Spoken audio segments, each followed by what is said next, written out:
उम्मेद्वारको साझा मापदण्ड बनाउने सत्ता गठबन्धनको तयारी, तालमेलबारे आगामी शनिबारसम्म निर्णय दिन जिल्ला स्तरीय संयन्त्रलाई निर्देशन।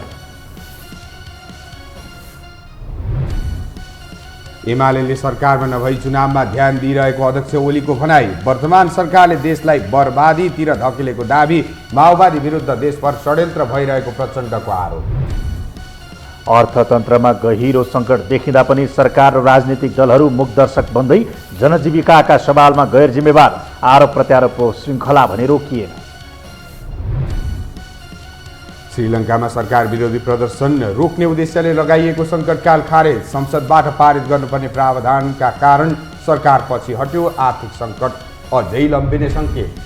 र च्याम्पियन्स लिगमा आज चेल्सी र रियल माड्रिड प्रतिस्पर्धा गर्दै सेमिफाइनलको आधार बनाउने दुवै टिमको लक्ष्य। अर्को खेलमा भिल्ला रियलले वाइरनको सामना गर्ने।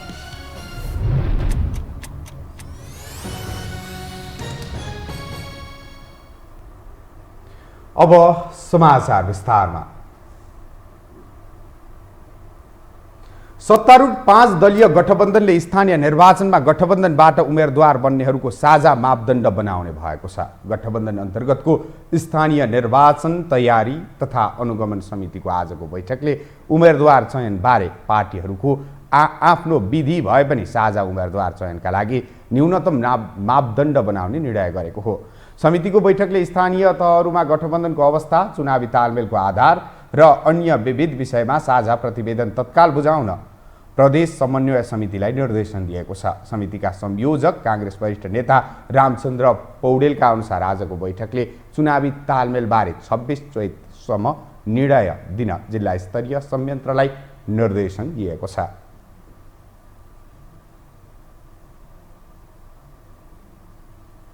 निर्वाचन नजिकिँदै जाँदा सत्ता गठबन्धनको गाँठो भने खुकुलो बन्दै गएको छ।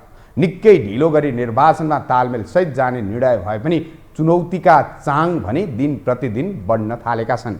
के छन् त सत्ता गठबन्धन सामु चुनौती? एक रिपोर्ट। तालमेल सहित स्थानीय तहको निर्वाचनमा जाने सत्ता गठबन्धनको निर्णय सत्ता घटक दलहरूका लागि फलामको चिउरा बन्दै गएको छ। विशेषतः गठबन्धनभित्रको अन्तर्दल आशंका र दलभित्रकै आन्तरिक कलहका कारण यस्तो अवस्था आएको हो। अघिल्लो निर्वाचनको मत परिणाम अनुसार पद बाँडफाँड गरेर अघि बढ्ने तयारीसहित तालमेलको निर्णय भए पनि सत्ता घटकभित्रै मेरो गोरुको 12 टक्काको अवस्था देखिएको छ। वीरगञ्ज र विराटनगरमा जसपा काङ्ग्रेसबीच पद हानाथापको अवस्था रहँदा चितवनमा माओवादी र काङ्ग्रेसबीच उस्तै अवस्था छ। त्यस्तै बाँकेमा जसपा एक्लै चुनावमा जाने तयारीमा छ भने काङ्ग्रेसका जिल्ला स्तरका नेताहरू पनि केन्द्रको निर्णयमा खुसी देखिएका छैनन्। चितवनको सबै स्थानमा गठबन्धनसहित निर्वाचनमा जाने भए पनि भरतपुर नगर भने कसै गरी नछाड्ने काङ्ग्रेस नेताहरूको माग छ। त्यस्तै गत निर्वाचनमा एमाले जितेका स्थानमा आफ्नो स्वाभाविक दाबी रहने नेकपा एकीकृत समाजवादीले बताउँदै आएको छ। यही बीचमा सम्मानजनक ढङ्गबाट गठबन्धन नभए पार्टी एक्लै चुनावमा जाने माओवादी केन्द्रका नेता नारायण काजी श्रेष्ठले बताएका छन्। तर काङ्ग्रेसको संस्थापन पक्ष नेताहरू भने देउवाले यसको निकास निकाल्ने बताउँदै आएका छन्। मैले भने नि अलिकति हामी उहाँहरूको मागलाई अलिकति सहज ढङ्गमा सम्बोधन गर्नुपर्छ होइन। त्यो कुरा सामान्य प्राणले पनि अस्ति रिपोर्स क्लबको चाहिने एनिभर्सरीमा बोल्नुभयो उहाँले कि अगाडि नै प्रचण्डको अगाडि नै। त्योभन्दा उहाँले विश्वास के चाहियो त? प्राण स्वयं त्यत्रो मिडिया मार्फत चाहिँ बोलेछ उहाँहरूको कारणले म प्रधानमन्त्री बनेको, मैले उहाँले सहयोग गर्नै पर्छ भनेको छ नि। प्रधानमन्त्री आशय त बुझ्नुभयो र प्रधानमन्त्रीले नै अहिले एमसीको कुरा पनि उहाँ मिलाउनु भएछ होइन। अब यो पनि उहाँ मिलाउँछ। उहाँसँग मिलाउने ट्याक्टिकल लाइन चाहिँ थुप्रै छ उहाँसँग। उहाँ सबल प्रधानमन्त्री मिलाउने कुरामा होइन। तर काङ्ग्रेसभित्रै पनि अहिलेसम्म एकमत हुन सकेको स्थिति छैन। केन्द्रबाट तालमेल गर्न खोजे देशव्यापी विरोध हुने चेतावनी दिएका नेता शेखर कोइरालाले केन्द्रबाट तालमेल लान्न नहुने बताउँदै आएका छन्। यस्तै गठबन्धनका लागि मतदाता शिक्षा पनि उत्तिकै चुनौतीको विषय बनेको छ। यसै पनि ठूलो संख्याको मत बदर हुने अवस्थाका बीच गठबन्धनका 5 फरक पार्टीलाई छनौट गर्ने विषय प्राविधिक दृष्टिबाट समेत कठिन देखिएको छ। एउटै मतपत्रमा 7 जनालाई मतदान गर्नुपर्ने अवस्थामा फरक दललाई मतदान गर्ने कुरालाई व्यवहारिक बनाउन सत्ता गठबन्धनले धेरै कसरत गर्नुपर्ने देखिन्छ। यी र यस्तै चुनौतीका कारण एमाले अध्यक्ष केपी ओलीले अहिलेको 5 दलीय गठबन्धन कुहिएको फर्सी भएकोले चाँडै नै अस्तित्वविहीन हुने बताउँदै आएका छन्।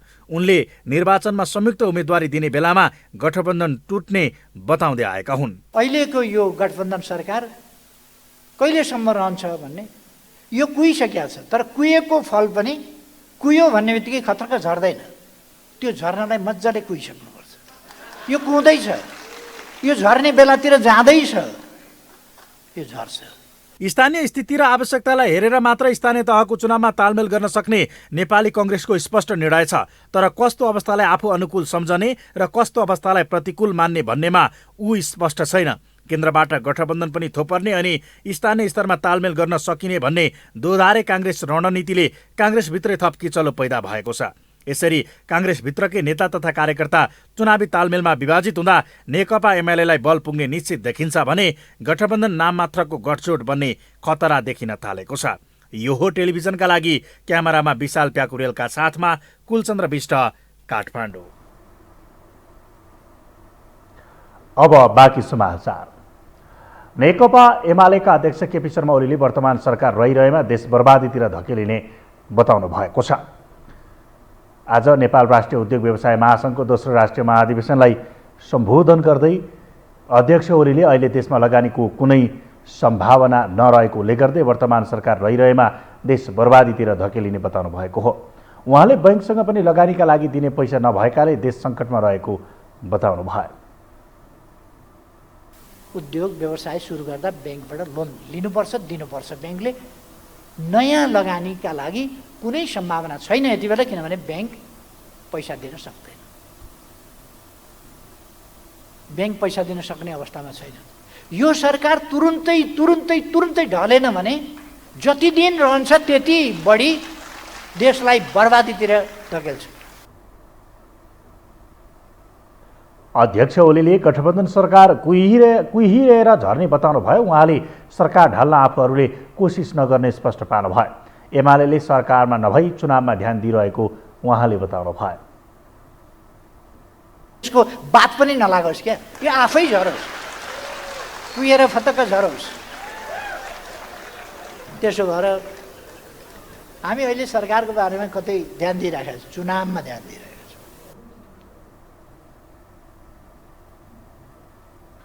अध्यक्ष ओलीले स्थानीय तह निर्वाचनसम्म गतिका साथ पार्टी काममा खट्न नेता कार्यकर्ताहरूलाई निर्देशन समेत दिनुभयो।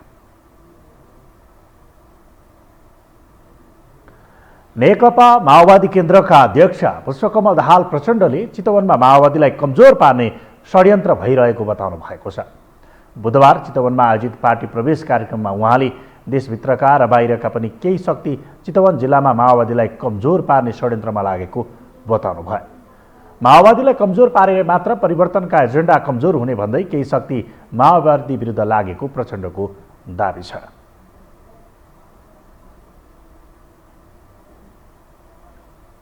प्रतिक्रियावादीहरू, प्रतिक्रान्तिकारीहरू, अवसरवादीहरूको ध्यान चितवन जिल्लामा माओवादी केन्द्रलाई के गरी कमजोर पार्ने, चितवन जिल्लाबाट प्रचण्डलाई के गरी हराउने भन्नेमा छ।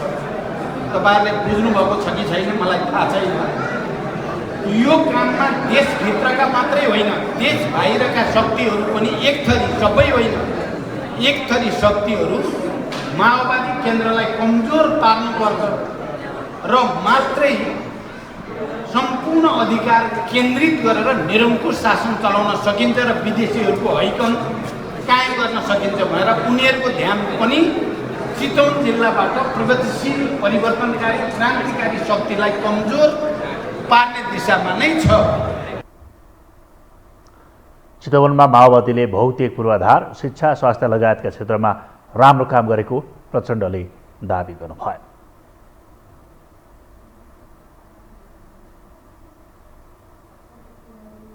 हामीसँग समाचार बाँकी नै छन्, अहिलेलाई विश्राम।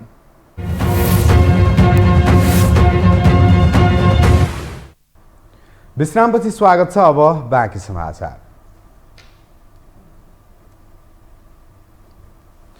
मुलुक स्थानीय तह निर्वाचनको सङ्घारमा छ। दलहरू चुनावी दौडधुपमा छन्। गठबन्धनसहित चुनावी मोडालिटीबारे छलफलमा रहेका दलहरूले आसन्न निर्वाचनमा महिला सहभागितालाई कसरी सम्बोधन गर्छन्, यो आम चासोको विषय बनेको छ। एक रिपोर्ट। स्थानीय तह निर्वाचन ऐनको दफा 17 को उपदफा 4 को 1 ले उम्मेद्वार चयन गर्दा राजनैतिक दलले अध्यक्ष र उपाध्यक्ष वा प्रमुख र उपप्रमुख मध्ये एक महिला अनिवार्य गरेको छ।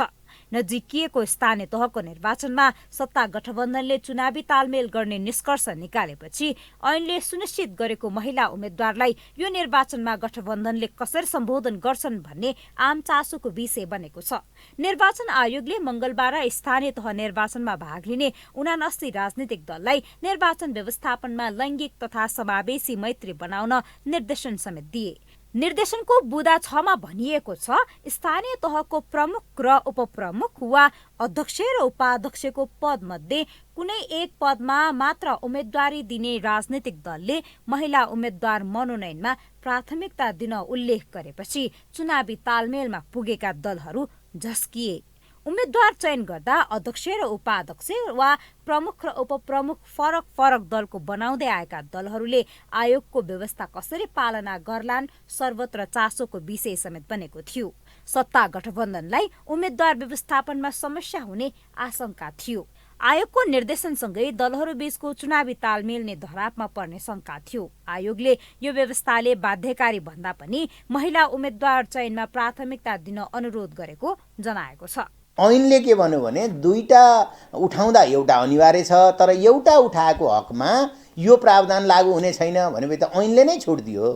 आयोगले ऐनभन्दा फरक गरेर त जान सक्दैन। तर आयोगले के भन्यो भने ऐनमा त्यस्तो व्यवस्था छ, तर प्राथमिकता चाहिँ दिनु है, बाध्यकारी गराउन सक्दैन। कुनै दलले एकजना मात्रै उम्मेदवार उठायो, ए भन्ने दलले आफ्नो उपाध्यक्ष उठाएन, अध्यक्ष मात्रै उठायो हैन, अध्यक्ष मात्रै उठायो भने उसलाई बाध्यकारी गर्न सकिएन महिला उठाऊ भनेर। ऐनले तपाईको एउटा मात्रै उठाएको हकमा यो प्रावधान लागू हुने छैन भनेपछि त्यो उहाँको ऐच्छिक विषय भयो। तर आयोगले रिक्वेस्ट के गर्यो भने प्राथमिकता दिनुहोस्। त्यसो त राजनीतिमा महिलाको सहभागिता बढाउन संविधानले नै आरक्षणको व्यवस्था गरे पनि राजनीतिमा महिलालाई हेर्ने परम्परागत दृष्टिकोण खासै परिवर्तन भएको छैन। राजनीतिमा महिलाको प्रतिनिधित्व बढाउन दशकौंदेखि सङ्घर्ष जारी छ। आसन्न निर्वाचनमा चुनावी गठबन्धनको तयारीमा रहेका दलहरूले महिला सहभागिताको सुनिश्चितता कसरी गर्ला त? निर्वाचनको मोडालिटी बारे छलफलमा रहेका सत्ता गठबन्धन र प्रमुख प्रतिपक्षी नेकपा एमाले पनि राप्रपा लगायतका दलहरूसँग तालमेलका लागि प्रयास गरिरहेको छ। चुनावी गठबन्धनकै कारण अबको स्थानीय तहको निर्वाचनमा पनि महिला नेतृत्वको सिट संख्या खुम्चिने प्रश्न छ। महिला त अनिवार्य छ नि त, 33% त महिला चाहिँ हरेक कमिटीमा 33% त हामीले दिँदाखेरि त 33%। हाम्रो त पार्टीको विधानमा त 35% राखिदियौँ, अरूले 33 हामीले 35, कानुनले 33 लेखेको छ। हाम्रो त अस्ति 8औं राष्ट्रिय महाधिवेशनले 35% महिला हरेक ठाउँमा लान्छौँ भने हामी त कमिटमेन्टै छ नि। त्यस्तै हो भने हामी भोलि 51% महिला किन जनसङ्ख्याको आधारमा लान सक्छौँ। माओवादी त त्यस्तो अग्रगामी छ नि, तपाईँहरूलाई थाहा छ नि। गठबन्धनको सुनिश्चिततासँगै मेयर बन्ने सपना बोकेका महिला उम्मेद्वारहरूको भविष्य अनिश्चित उन्मुख बनेको छ। यस्तो अवस्थामा आफ्नो अधिकारका लागि महिला नेतृत्वले शीर्ष नेतृत्वसँग पौठेजोरी गरेर आफ्नो अधिकारको सुनिश्चितता खोज्न सक्ला। अन्यथा आउँदो स्थानीय तहको चुनावी परिणाममा सर्वत्र पुरुष नेतृत्वको हालिमुहाली हुने प्रश्न छ। यो हो टेलिभिजनका लागि क्यामेरामा रविन्द्र तिमल सिन्हाका साथमा निम्लेकी शेर्पा, काठमाडौँ। जनताको प्रत्यक्ष सरोकारको विषयवस्तु भएको स्थानीय चुनावको माहौल बन्दै जाँदा देशभर विभिन्न पार्टीका उम्मेदवारको आकांक्षा राख्ने तथा उम्मेदवारी दिनेहरूको सङ्ख्या बढ्दैछ। त्यसमध्ये पनि देशकै राजधानी काठमाडौँको मेयर बन्न नयाँ नयाँ अनुहारले आकांक्षा देखाइरहेका छन्। के भन्छन् त यो विषयवस्तुमा जनता? एक रिपोर्ट। पित्तबहादुर डल्लाकोटी हरि हिजो आज यो नाम निकै चर्चामा छ। कारण उम्मेद्वार बन्न पाउने आशामा अघिल्लो दिन नेकपा माओवादी त्यागी एमाले प्रवेश र भोलिपल्टै फेरि माओवादीमै फिर्ता भए। उम्मेद्वार बन्नका लागि सिद्धान्त नैतिकताको वास्ता नगर्ने धादिङ बेनीघाट रोराङ गाउँपालिकाका अध्यक्ष डल्लाकोटी जस्ता उम्मेद्वार कैयन छन्। उम्मेदवारीका लागि दलहरू हाल मापदण्ड तयारमा व्यस्त छन्। काठमाडौँ मेयरका लागि अहिले दलका नेताहरू उम्मेदवारी हत्याउन लागि परेका छन्। कलाकारदेखि पत्रकारसम्म, आम नागरिकदेखि प्रहरीसम्मले उम्मेदवारीमा आफ्नो नाम दिँदै गर्दा आम नेपालीहरू कस्ता उम्मेदवार चाहन्छन् त? सही छविको छैन, सही चाहिँ एउटा विश्लेषण गरेर त्यस्तो जनप्रतिनिधिलाई चाहिँ हामीले यो स्थानीय निर्वाचनमा देशैभरि त्यस्तो जनप्रतिनिधि ल्याउनुपर्छ र हाम्रो चाहिँ एउटा सुनौलो रेखा चाहिँ जीवनको एउटा सुनौलो रेखा चाहिँ लेखिनुपर्छ भन्ने कुराको आँट गर्नुपर्छ हामी युवाहरूले। उम्मेदवार भने एउटा चाहिँ जनताको मन छुने, विकास प्रेमी, भ्रष्टाचारमा चाहिँ लिप्त नभएको, एउटा जनाधार भएको व्यक्ति चाहिँ नि अहिले उम्मेदवार हुनुपर्छ भन्ने मलाई लाग्छ। समाजमा छवि राम्रा भएका व्यक्तिहरू उम्मेद्वार बन्नुपर्छ, यसमा कुनै विरोध छैन। तर चुनावी खर्चकै लागि चिरपरिचित व्यक्तिलाई दलहरूले आफ्नो उम्मेद्वार चुन्दा सर्वसाधारणले चित्त बुझाउने उम्मेद्वारको भने खडेरी लाग्ने देखिन्छ। पैसा नै हो पहिलो 1 नम्बर पैसा। त्यो व्यक्तित्वभन्दा पनि पैसातिर गइराखेको छ। अब पार्टीलाई पैसा दिने र उता रातारात पैसा बाँड्ने, त्यस्तो किसिमको अवस्थालाई बढी मात्रामा चलखेल भइरहेको अवस्था देखिन्छ। दलहरू जसरी उम्मेदवारी छान्नमा चुस्त देखिएका छन्, त्यसै गरी अन्य विकासको काममा लागेको भए देशको अवस्था नै अर्कै हुने सर्वसाधारण बताउँछन्। हरेक चुनावमा एउटै अनुहारलाई मात्र भोट हाल्नुपर्ने अवस्था आउनुभन्दा नयाँ नयाँ अनुहारले उम्मेदवारी दिनु सकारात्मक भएको कतिपयको बुझाइ छ। यो दलको मार्ग लाउनै पर्ने आवश्यकता छैन। स्वच्छ छवि भएको मान्छेले स्वतन्त्र रूपमा आउनु आएका छन् भने हामी काठमाडौँवासीले विशेष गरेर सबैले यो ध्यान पुर्याइदिनुपर्छ। स्वच्छ छविको राम्रो मान्छे आउँछ भने दल हेर्ने होइन, व्यक्ति हेर्ने होइन, एकेरी पार्टी हेर्ने होइन, व्यक्ति हेरेर स्थानीय सरकारलाई चाहिँ त्यो नै अगाडि बढाउनु पर्छ जस्तो लाग्छ। राजनीतिलाई कमाइ खाने भाँडो वा पेसा नठानी सेवाभावले बुझेका उम्मेदवारलाई अवसर दिनुपर्ने सर्वसाधारण बताउँछन्। दलहरूले पनि लोभ स्वार्थ नहेरी हाम्रा भन्दा राम्रो उम्मेदवारलाई रोज्न सके भोलिका दिनमा पछुतो मान्नुपर्ने अवस्था आउने छैन। यो हो टेलिभिजनका लागि क्यामेरामा अभिष्ट लामाका साथमा निरज कोइरालाको रिपोर्ट। आर्थिक हिसाबले दक्षिण एसियाली मुलुकमा राम्रै दर्जामा गनिने मुलुक श्रीलङ्का अहिले चरम आर्थिक सङ्कटमा छ। आर्थिक हिसाबले इतिहासकै गहिरो सङ्कटमा फसेको श्रीलङ्का यो अवस्थाबाट कसरी माथि उठ्ला विश्वकै चिन्ताको विषय बनिरहेका बेला अब नेपाल पनि सोही दिशातर्फ उन्मुख भइरहेको भान हुन्छ। एक रिपोर्ट। तथ्याङ्कले पनि नेपालको अर्थतन्त्र सङ्कट उन्मुख भएको प्रष्ट देखाइरहेको छ। सरकारकै निकायहरूले भनिरहेका छन् देशको अर्थतन्त्र सुधारका लागि समयमै ध्यान दिएन भने श्रीलङ्काकै स्थिति सिर्जना हुन सक्छ। मुख्य रूपमा सरकारले खर्च गर्न सकिरहेको छैन। चालु आर्थिक वर्षको 8 महिना 22 दिन अर्थात् मङ्गलबारसम्मको तथ्याङ्क हेर्ने हो भने पुँजीगत खर्च 25.2% मात्रै भएको छ, जुन सरकारको लक्ष्य अनुसार छैन। अर्थमन्त्रीले सत्तामा आएपछि प्रत्येक महिना 10% पुँजीगत खर्च भनेर आश्वासन दिएका थिए, तर अहिलेको वर्तमान तथ्याङ्कले अर्थमन्त्रीको त्यो भनाइलाई नै गिज्याइरहेको छ। पुँजीगत खर्च कम हुँदा ब्याङ्किङ प्रणालीमा तरलता अभाव झन खड्किँदै गएको छ। पैसाको माग अत्याधिक हुने तर माग अनुसार प्रणालीमा पैसा नथपिँदा तरलता अभाव चरम उत्कर्षमा पुगेको छ। देशको अर्थतन्त्र आज यो अवस्थामा पुग्नुमा अर्थविदहरूले राजनैतिक दलहरूलाई मुख्य कारक ठानेका छन्। यो मूलतः अहिले सङ्कट आउनको निम्ति सरकार जिम्मेवारी चाहिँ जिम्मेवार ठाउँमा बस्नेहरू चाहिँ नि जिम्मेवार छन्। पहिलो कुरा त तपाईँको बजेटभित्र पुँजीगत खर्च नै तपाईँले गर्न सक्नु भएन। पुँजीगत खर्च नहुँदा बित्तिकै त त्यसले होइन अर्थतन्त्रमा चाहिँ आर्थिक क्रियाकलाप गतिविधिहरू निजी क्षेत्रका ठेक्कापट्टादेखि लिएर सारा गतिविधिहरू नहुने भए। अर्थतन्त्र सङ्कट उन्मुख भएसँगै सरकारसँग निजी क्षेत्र पनि सन्तुष्ट देखिँदैनन्। मुलुकको अर्थतन्त्र चुनौतीपूर्ण रहेकाले यो चुनौती सामना गर्न अर्थतन्त्रलाई चलायमान बनाउने गरी सरकारले काम गर्न नसकेको उनीहरूको आरोप छ। अहिलेको गठबन्धन सरकारले निजी क्षेत्रसँग कुनै छलफल समेत गर्न नसकेको गुनासो उनीहरूले गरिरहेका छन्। सरकारले निजी क्षेत्रलाई हेपेर अपराधीको जस्तो व्यवहार गरेको उनीहरूको आरोप रहेको छ। वास्तवमा जबसम्म हामीहरूले एउटा चाहिँ डोमेस्टिक उत्पादनलाई एउटा चाहिँ प्राथमिकता चाहिँ दिँदैन र हामीले डोमेस्टिक उत्पादनबाटै जुन एउटा चाहिँ रोजगारी सिर्जना गर्ने र एउटा चाहिँ रेभेन्यू कलेक्सन गर्ने, यहाँको चाहिँ पूर्वाधारहरूलाई चाहिँ विकास गर्ने र यहाँ भएको चिजहरूलाई हामी धेरैभन्दा धेरै उपयोग जबसम्म चाहिँ गर्न चाहिँ सकिँदैन त्यति बेलासम्म चाहिँ वास्तवमा हामीहरूको चाहिँ रियल सेन्समा हामी यो एउटा आर्थिक समृद्धि चाहिँ सम्भावना चाहिँ हुँदैन। अहिलेको यो गठबन्धन सरकारले उद्योगी व्यवसायीहरूका जुन सङ्घ संस्थाहरू छन् तिनीहरूका पदाधिकारीहरूसँग बोलाएर तिनीहरूसँग छलफल गर्न सक्ने हिम्मत पनि गर्न सकेका छैन। यो अवस्थालाई कसरी हामी पार गर्ने, हामी कसरी यो समस्याको समाधान गर्ने, सर्वदलीय सम्मेलन समेत गर्न सकेका छैन र हामी जुन अपोजिसनका सरकार हामी जुन अपोजिसन पार्टीहरूलाई त हामीलाई उनीहरूले हेपेर बसेका छ। सोध्दैन कि अहिलेको यो अवस्था जुन आएको छ त्यो अवस्थाबाट हामी कसरी अगाडि बढ्ने, कसरी यसलाई पार लगाउने, जुन हाम्रो मनोबल हाम्रा उद्योगी व्यवसायी मित्रहरूको खस्किसकेका छ त्यो मनोबललाई कसरी हामीले बढाउने। विदेशी मुद्रा सञ्चित सकिँदै गएको र अर्थतन्त्र नै सङ्कटग्रस्त बन्दै जान थालेपछि अत्यावश्यक बाहेक अरू विलासी सामानहरूको आयातमा समेत रोक लगाइएको छ। यद्यपि यसको मारमा परेको भन्दै व्यवसायीहरूले विरोध जनाइरहेका छन्। नेपालमा अर्थतन्त्र ओह्रालो लाग्दै गएपछि प्रतिपक्षदेखि सत्तापक्ष दलबाटै अर्थमन्त्री फेर्न दबाव आइरहेको छ। यतिसम्म कि कङ्ग्रेसको केन्द्रीय कमिटी बैठकमै अर्थमन्त्री जनार्दन शर्माको राजीनामा नै मागियो। चौतर्फी दबाव खेपिरहेका अर्थमन्त्री शर्माले सुधारको संकेतको आश्वासन दिए पनि अर्थतन्त्रमा भने कुनै सुधार ल्याउन सकिरहेका छैनन्। राजनैतिक रूपमा अर्थमन्त्रीको चर्को विरोध भइरहेपछि माओवादी अध्यक्ष पुष्पकमल दाहाल प्रचण्डले अर्थमन्त्रीको बचाउ गर्दै श्रीलङ्काको बाटोमा देश जान नदिने प्रतिबद्धता जनाएका छन्। अर्थतन्त्रको कुरा यहाँ निजी क्षेत्रको तर्फबाट साथीहरूले उठाउनु पनि भयो।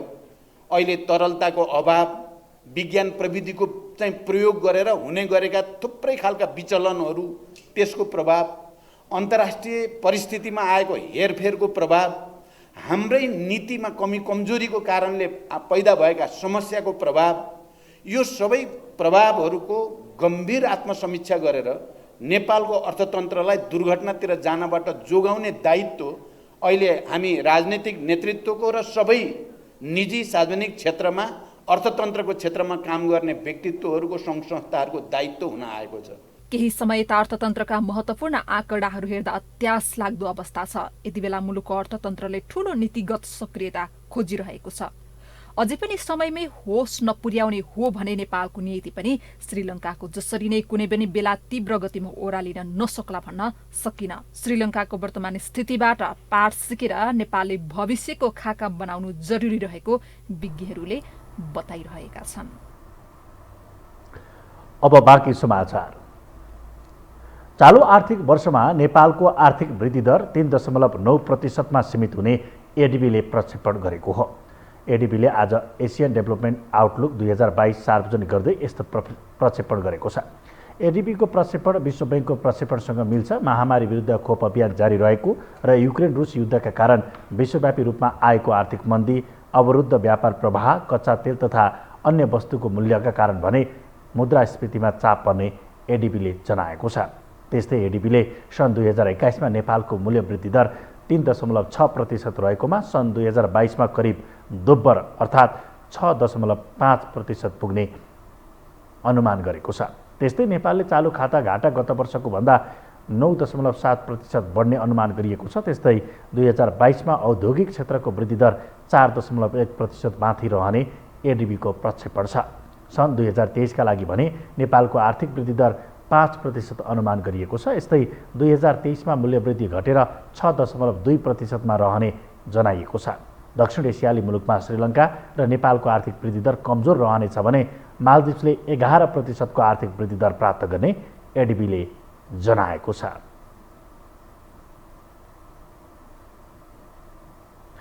नेपाल प्रहरीमा काबिल अफिसरहरूको जमात जति छ त्योभन्दा धेरै चाकडी, चाप्लुसी र खुरापाती गर्नेको भिड छ।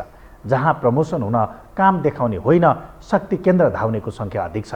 काम गर्नेलाई फसाउने र बसी बसी खानेलाई अवसर दिने परिपाटी आज होइन वर्षौँदेखि नेपाल प्रहरीमा मौलाइरहेको छ। लामो इतिहास बोकेको नेपाल प्रहरीको नेतृत्व कसले गर्ला भन्नेमा सबैको चासो हुनु स्वाभाविक हो। यही क्रममा नेपाल प्रहरीको 29औं आइजिपी को बन्ला भन्ने प्रश्नमा सबैको नजर सोझिएको छ। प्रहरी अधिकारी र राजनीतिक चासोका आधारमा दरबन्दी घट्ने बढ्ने थप्ने तथा प्रहरी अधिकारीलाई बढुवा सिफारिस हुने गलत प्रवृत्तिका कारण यो पद नै विगतदेखि विवादको घेरामा छ। लगभग 1 महिनापछि अर्थात् 2079 वैशाख 18 गते 30 वर्ष सेवा अवधिका कारण वर्तमान प्रहरी महानिरीक्षक आइजिपी शैलेश थापा छेत्रीले प्रहरी सेवाबाट अनिवार्य अवकाश पाउँदैछन्। छेत्री निवृत्त भएसँगै नेपाल प्रहरीले आउँदो वैशाख 19 गते प्रहरी संगठनको 29औं आइजिपी पाउनेछ। आइजिपी थापासँगै अतिरिक्त महानिरीक्षक एआइजीहरू हरिपाल, प्रधुम्न कार्की र निरज शाही पनि विदा हुनेछन्। आइजिपी थापाको अवकाशसँगै नयाँ आइजिपी बन्न नेपाल प्रहरीभित्र चलखेल सुरु भइसकेको छ। निर्वाचन आयोगले वैशाख 30 गतेका लागि स्थानीय तहको निर्वाचन मिति तय गरिसकेको छ। यो अवस्थामा अहिलेका आइजिपी विदा भइसक्ने भएकाले पनि अब आउने आइजिपीले चुनावको नेतृत्व गर्नेछन्। फलत अब बन्ने आइजिपी बारे बढी चासो बढेको छ। यो काम गरेका मेरो क्वालिफिकेसन यो छ, मेरो दक्षता यो छ, मेरो अनुभव यो छ, मेरो क्षमता यो छ, यसका आधारमा मैले प्रमोसन पाउँछु भन्ने त्यो पोलिसीले त्यो नीति नियमले गाइड गरिदियो भने मान्छे बाहिरतिर दौडिँदैन। त्यो आफ्नो क्यारियर डेभलपतिर अथवा त्यो काम गर्नेतिर बढी लाग्छ। होइन अब काम गर्ने भन्दा बरु कसैको चाकडी गरे भरा अथवा भनसुन गरे भरा कसैको सेवा गरे भरा प्रमोसन हुने भयो भनेदेखि चाहिँ यस्तो त चलिरहेको छ। सरकारले आफूले खोजेको मान्छे आइजिपीको प्रतिस्पर्धामा नआइपुगेपछि गत फागुन 12 गते 3 एआइजी पद थप्ने निर्णय गर्यो। हाल नेपाल प्रहरीमा जनपदतर्फ 5 एआइजी छन्। 3 जना थपिएसँगै एआइजीको संख्या 8 पुगेको छ। थपिएको दरबन्दीमा वरिष्ठलाई पाखा लगाउँदै कनिष्ठलाई बढुवा गरिएको छ। जुन बढुवा विरुद्ध सर्वोच्च अदालतमा मुद्दा विचाराधीन छ। गृह सचिव नेतृत्वको बढुवा समितिले चैत 1 गते धीरज प्रसाद सिंह, बसन्त पन्त र रविन्द्र बहादुर धानुकलाई एआइजीमा बढुवा गर्न सिफारिस गरेको थियो। सो बढुवा सिफारिसमा असन्तुष्टि जनाउँदै प्रतिस्पर्धी डिआइजीहरू घनश्याम अर्याल, ईश्वरबाबु कार्की र प्रकाशजङ कार्कीले लोकसेवा आयोगमा उजुरी गरेका थिए। लोकसेवा र कानुन मन्त्रालयले पनि उनीहरूको उजुरी बदर गरिदियो। त्यसपछि असन्तुष्ट डिआइजीहरू अदालतको ढोका ढकढक्याउन पुगेका छन्। अदालतमा मुद्दा विचाराधीन छ, तर अदालतले फैसला नदिँदै बढुवामा परेका 3 एआइजी धीरज प्रसाद सिंह, बसन्त पन्त र रविन्द्र बहादुर धानुकले फुली लगाइसकेका छन्। पूर्व प्रहरी अधिकारीहरू बालवाला प्रहरी नै अदालतसम्म पुग्नुपर्ने अवस्था आउनुले संगठनप्रतिको भरोसा कमजोर हुँदै गएको प्रश्न सङ्केत गर्ने टिप्पणी गर्छन्। उनीहरूका अनुसार यसले प्रहरीमा आफ्नालाई चेप्ने, कार्य सम्पादन मूल्याङ्कनमा भेदभाव हुने र राजनीतिक पहुँचका आधारमा मात्रै बढुवा पाउने अवस्था बन्दै गएको छ। जो काम गर्ने मान्छे छ, जो प्रोफेसनल मान्छे छ, उसले हो हल्ला गर्दैन र के हुन्छ सकेसम्म लाइमलाइटबाट त्यस्ता व्यक्तिहरू बाहिर हुन्छन् र काम कम गर्ने तर हल्ला बढी गर्ने मान्छेहरू यसबाट बढी बेनिफिटेड हुन्छन्। त्यसले गर्दा के हुन्छ भनेपछि तपाईँको त्यस्ता व्यक्तिहरू जो प्रोफेसनल हुँदैनन्, हल्लाको भरमा अगाडि बढेका मान्छेहरू हुन्छन् नि, त्यस्ता व्यक्तिहरू तपाईँको कुनै जिम्मेवारी दिँदाखेरि के हुन्छ, जिम्मेवारी उनीहरूले पुरा गर्न सक्दैन। होइन प्रोफेसनल स्किल भएका मान्छेहरू छन् पुलिसमा, नभएका होइनन्। एकदमै प्रोफेसनल स्किल डेभलप भएका मान्छेहरू छन्, तर ती कता कता स्याडोमा छन् कि जस्तो लागिरहेको छ मलाई। सामान्यतया सुरक्षा निकायमा संगठन प्रमुख विदा हुनुभन्दा महिनौ अघि नै भावी नेतृत्व तयार पारेर राखिन्छ। उसलाई त्यही अनुसार तालिम दिने मात्र होइन, लिनुपर्ने एक्सनका विषयमा जानकारी गराइन्छ। तर नेपाल प्रहरीमा भने नेता र मन्त्रीको स्वार्थ नमिल्दासम्म प्रहरी प्रमुख नै तोकिँदैन। यही चरम राजनीतिक कारणले धेरै प्रहरी अफिसरहरू डिप्रेसनमा पुगेका छन्। केहीले आत्महत्या समेत गरेका छन्। एसएसपी सुशील कुमार यादव यसैको उदाहरण हुन्। परिवारले बताए अनुसार सँगैका साथी एआइजी हुँदा आफूले डिआइजीमा समेत बढुवा नपाएको भन्दै उनी निराश थिए। यही कारण डिप्रेसन हुँदै उनले आत्महत्याको बाटो रोजे, जसले नेपाल प्रहरीको नेतृत्वमा पुग्न के कस्तो अवस्थाको सामना गर्नुपर्छ भन्ने प्रश्न पारेको छ। अर्थतन्त्र लगायतका विषयमा देशको अवस्था दयनीय बन्दै गएको छ। यसतर्फ सरकारी पक्षले कुनै चासो चिन्ता देखाएको छैन।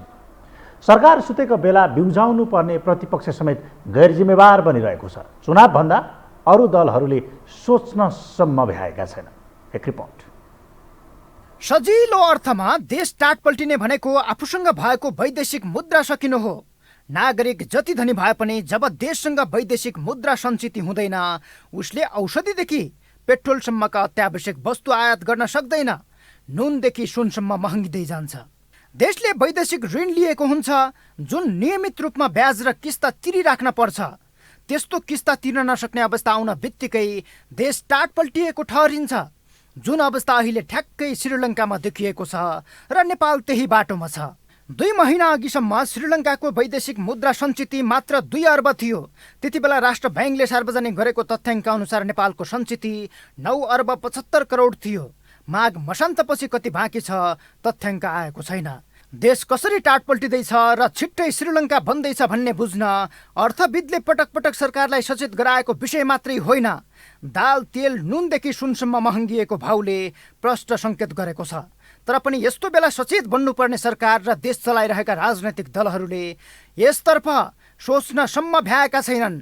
बरु चुनावी हानथापमै रडाको मच्चाएर देशलाई टाट पल्टाउन अहोरात्र खटिएका छन्। अर्थतन्त्रका सङ्केतहरू राम्रा छैनन्। गम्भीर सङ्कटतर्फ अर्थतन्त्र जाँदैछ। सरकारको संवेदनशीलता देखिएन। कता कता यो पोइन्टमा तपाईँले श्रीलङ्काको कुरालाई हेर्नुभयो भने पनि बहुपक्षीय दात्री संस्थाहरूले पहिलेदेखि वार्न गरेका थिए। सत्ता गठबन्धनमा आबद्ध 5 दल नै चुनावी मैदानमा छन्। निर्वाचन आयोगले सरकारका प्रतिनिधिलाई चुनावी प्रचारमा रोक लगाएको छ। तर प्रधानमन्त्रीदेखि सरकारका मन्त्रीहरू स्थानीय तहको निर्वाचनमा केन्द्रीय शासन लाद्न लागि परेका छन्। राजनैतिक दलको नेतृत्वले संसदीय निर्वाचन र स्थानीय तहको निर्वाचनबारे भिन्नता छुट्याउन नसकेर देश दौडाहा गरिरहेको छ। अर्थमन्त्री देश टाट पल्टाउने काम भइसक्दा पनि पदमै छन्। यस्तो बेला सरकारलाई सही बाटोमा ल्याउन र देशलाई लयमा फर्काउन प्रमुख कदम प्रतिपक्षले चाल्नुपर्ने हो। तर मैमत्त भएर अहङ्कार देखाइरहेको प्रतिपक्ष समेत विपक्षीकै खेद उखनेर दिन काटिरहेको छ। हो, हामीले हाम्रो कोणबाट अब तल सडकबाट पनि आवाज उठाइरहेका छौँ र नेता नेतृत्वहरूले चाहिँ बेला बेलामा आवाज उठाइरहेको र वक्तव्य समेत जारी गरिरहेको अवस्था हो। यति हुँदाखेरि तपाईँको चाहिँ हो, अब यस्तो स्थिति त यही हो नि त। त्यसैले त गठबन्धन महागठबन्धनको कुरा आयो नि त अघि, होइन? स्थिति यो छ। अनि यो स्थितिको बिचमा गठबन्धन भनेर अनि जनताले लाइन भोटै उसैले हाल्छ भने त अब जनताले दुःख नपाए कसले पाउँछ त? राजनीतिक दलहरूले मुख्य शक्ति स्थानीय तहको निर्वाचनमा खन्याएका छन्। तत्काल आर्थिक उत्थानका गतिविधि चलाउन ध्यान दिनुपर्ने सरकार समेत दोषारोपणमा लागि परेको छ। देशमा के हुँदैछ भनेर डराउनु पर्ने सरकार, तर जनता डराइरहेका छन्। संवैधानिक संस्थामा रहेकाहरूले समेत देशको अवस्थाप्रति सचेत गराउन थालेका छन्। मैले कता कता सुन्ने गरेको छु, श्रीलङ्काको अवस्था देखेर नेपालमा पनि त्यस्तै हुने त होइन भनेर केही नेपालका पुँजीपतिहरू पनि तर्सिएर विदेशतिर लगानी गर्ने सोच बनाइरहनु भएको छ। अरे पुँजी देश बाहिर लैजाने वातावरण बनाउँदै हुनुहुन्छ अरे। यदि त्यसो हो भने यो दुःखद कुरा। केही दिन अघि प्रधानमन्त्री देउबाले मन्त्री परिषद हेरफेरमा ध्यान दिएका थिए। त्यो भन्दा अघि नै चर्चा गरिए पनि राजदूत नियुक्तिले पूर्णता पाएको छैन। संसद अन्त्य गरेर सरकार जनताको पक्षमा बोल्नै छोडेको छ। संसदबाट बन्नुपर्ने कानुन राष्ट्रपति हुँदै अध्यादेश मार्फत बनिरहेका छन्। बढ्दो बेरोजगारीलाई रोक्न कुनै पहल भएको सुनिएको छैन। तथापि घर घरमा रोजगारी, भान्सा भान्सामा चुलो वितरण र बसी बसी खाना पाउने आकर्षक चुनावी नारा दिएर दलहरू फेरि दौडमा केन्द्रित भएका छन्। देशमा के हुँदैछ र समाधान के हो भन्ने बारे पनि उनीहरू अन्डोल छन्। नेपाली चाहिँ के छ भन्दाखेरि अलिक डह्रो छ क्या। त्यस कारणले हाम्रो डाइभर्सिटी जुन छ नि, हाम्रो विविधता, त्यो विविधताले धेरै कुरालाई थेक्छ हेर्नुहोस्। तर पनि के छ भने त्यो डाइभर्सिटी नै पर्याप्त छ भनेर त हामी बसेर भएन नि त। त्यस कारणले यहाँ राज्यले एक्सन लिन सक्नु पर्यो। राज्यले जनताको पक्षमा क्या, जनतालाई सहज र सुलभ जीवनयापन गर्नको लागि गर्नु पर्यो। न कि राज्य भनेको सरकारलाई बलियो बनाउने भनेर राज्य जनता विरोधी सरकार बलियो बनाएर त भएन नि। हिजो पञ्चले नै गरे। हिजो चाहिँ के छ, लोकतन्त्र विरोधीहरूले नै सरकार एकदम मजबुत बनाए। कसको विरुद्ध त भन्दा जनताको विरुद्ध। अब सरकारले के गर्नु पर्यो, जनताको पक्षमा सरकार मजबुत बनाउनु पर्यो। यी सबै समस्या समाधानको आश जनताले सरकारबाट गर्छन्। सरकार नबोले भरोसा प्रतिपक्षसँग गएर जोडिन्छ। तर जनजीविका र देशका गम्भीर विषयबारे बहस, छलफल र नीति नियम बनाउनु पर्ने नेताहरू कुहिएको पात, भिखारी, गद्दार, प्रतिगामी जस्ता फोहोरी गाली गलौजमै रमाइरहेका छन्। यो हो टेलिभिजनका लागि क्यामेरामा विशाल प्याकुरेलका साथमा सन्तोष बिके थापा, काठमाडौँ। हामीसँग अन्तर्राष्ट्रिय र खेल समाचार बाँकी नै छन्। अहिलेलाई पनि विश्राम।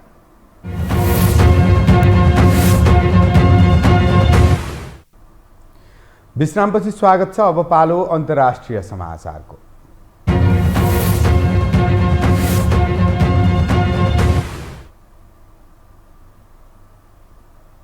आर्थिक सङ्कटको चपेटामा परेको श्रीलङ्कामा सरकार विरोधी प्रदर्शन रोक्ने उद्देश्यले लगाइएको राष्ट्रिय सङ्कटकाल खारेज भएको छ। आर्थिक सङ्कट बढेपछि भइरहेको आन्दोलन रोक्न गएको 18 गतेदेखि श्रीलङ्कामा सङ्कटकाल लागू गरिएको थियो। तर सङ्कटकाल घोषणा भएको 2 हप्ताभित्रै संसदबाट पारित गर्नुपर्ने प्रावधान अनुसार सङ्कटकाल अनुमोदन नहुने भएपछि राष्ट्रपति गोताबाया राजपाक्सेले निर्णय फिर्ता लिन बाध्य भएका हुन्। सङ्कटकाल लागू गरेर सरकार विरोधी प्रदर्शन रोक्ने प्रयास गरेका राष्ट्रपति राजपाक्सेलाई सत्ता सहयात्री दलहरूले समेत साथ छाडेका छन् भने उनको सरकार अल्पमतमा परेको छ। राजपाक्से सरकारका सबै मन्त्रीले राजीनामा दिएपछि सर्वदलीय सरकार गठनका लागि गरिएको आह्वानलाई विपक्षीहरूले अस्वीकार गरेका छन्। श्रीलङ्कामा आर्थिक सङ्कट चुलिएसँगै नागरिकले दैनिक उपभोग्य वस्तु पाउन छाडेका छन्। डिजेल, पेट्रोल र बिजुली नहुँदा सार्वजनिक गाडी र ठुला उद्योग पनि बन्द भएका छन्।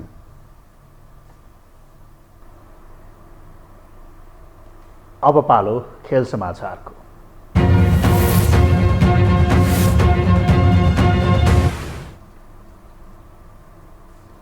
च्याम्पियन्स लिग फुटबल प्रतियोगिताको क्वार्टर फाइनलको पहिलो लेगमा आज राति 2 चर्चित क्लब प्रतिस्पर्धा गर्दैछन्। साबिक च्याम्पियन चेल्सीले घरेलु मैदानमा च्याम्पियन्स लिगको सर्वाधिक सफल क्लब रियल माड्रिडको सामना गर्दैछ। राति 12:45 हुने खेलमा साबिक विजेता चेल्सी रियललाई हराएर सेमिफाइनलको आधार बलियो बनाउने लक्ष्यमा हुनेछ।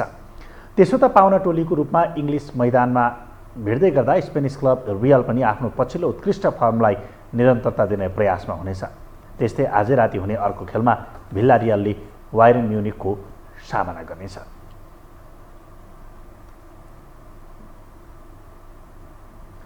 यो सँगै हामी यो समाचारको अन्त्यमा आइपुगेका छौँ। बिदा हुने अघि प्रमुख समाचार पुनः एकपटक।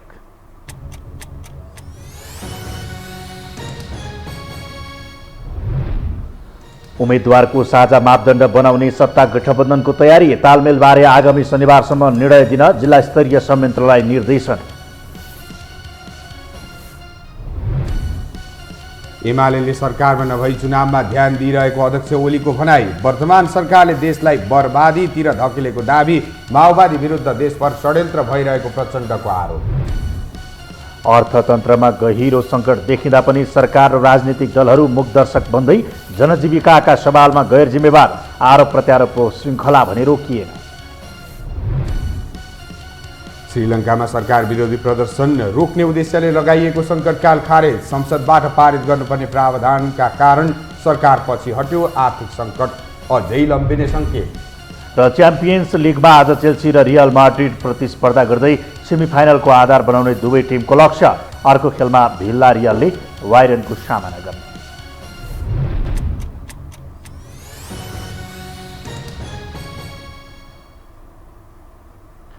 हवस् त, यो समाचार सकियो। समाचार बुलेटिनका साथै यो टेलिभिजनका सम्पूर्ण कार्यक्रम यो टेलिभिजन.com, यो खबर.com, युट्युब र फेसबुकमा पनि पढ्न र हेर्न सक्नुहुनेछ। मोबाइलमा यो टिभी एप डाउनलोड गरी हामीलाई प्रत्यक्ष हेर्न सक्नुहुनेछ। तथ्यसहितको निष्पक्ष समाचार तथा मनोरञ्जनका लागि यो टेलिभिजन हेर्दै गर्नुहोला। नमस्कार।